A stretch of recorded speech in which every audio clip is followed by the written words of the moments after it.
All right, this is how to make a wheel and axle. This one is slightly more intricate. The main thing to think about is how large the inclined plane is going to be.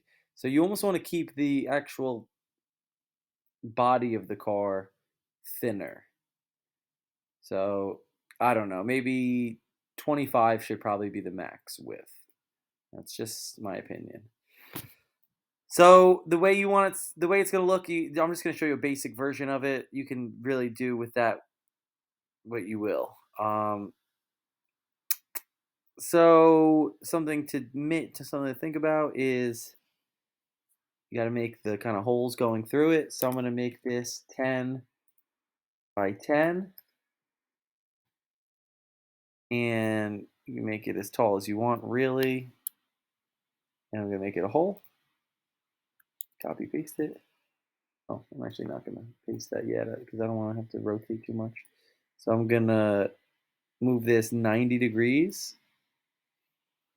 Oh, that wasn't 90. 90 degrees. And put this in here. You just want to make sure that it has a little bit of room. That should be good. Then you want to put another one and maybe put it towards the front. Now the height is up to you. That's totally up to you. So you can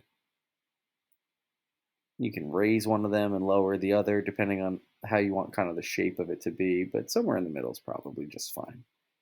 So do that, group it, perfect.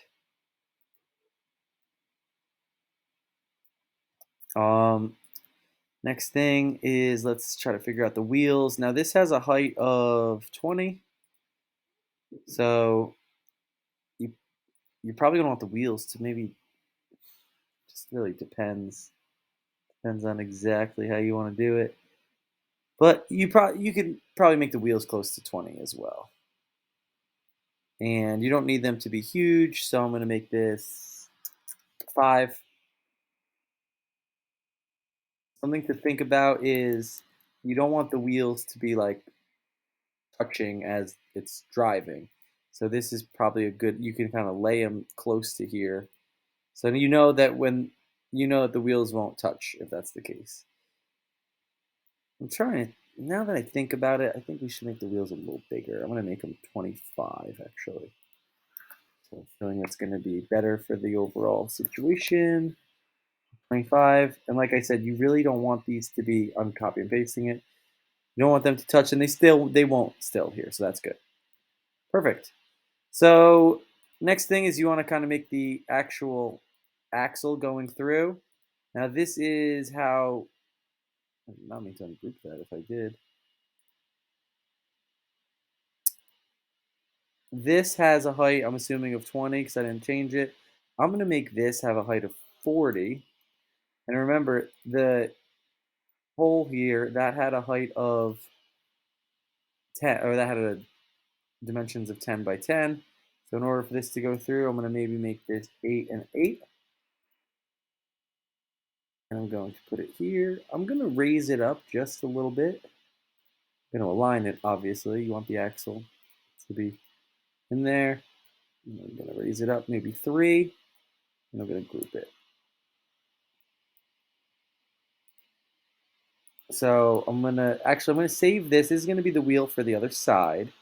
You're going to actually have to like hot glue that, which is fine.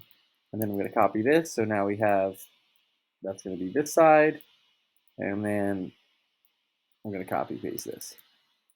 So now we have that. We have the body of the car, and we have the 2 wheels on each side, and we have the axle. Now, some people were talking about doing something a little interesting, maybe taking the marble and having it land somewhere, having it land on top of the car. You don't have to do that by any means. If you did want to do it, I mean, you can really take a sphere, make it a hole, and then like put it going into the car. I don't necessarily think it's the best idea. And then you can group that. But I think that might interfere with the actual axle going through. I don't think it does actually.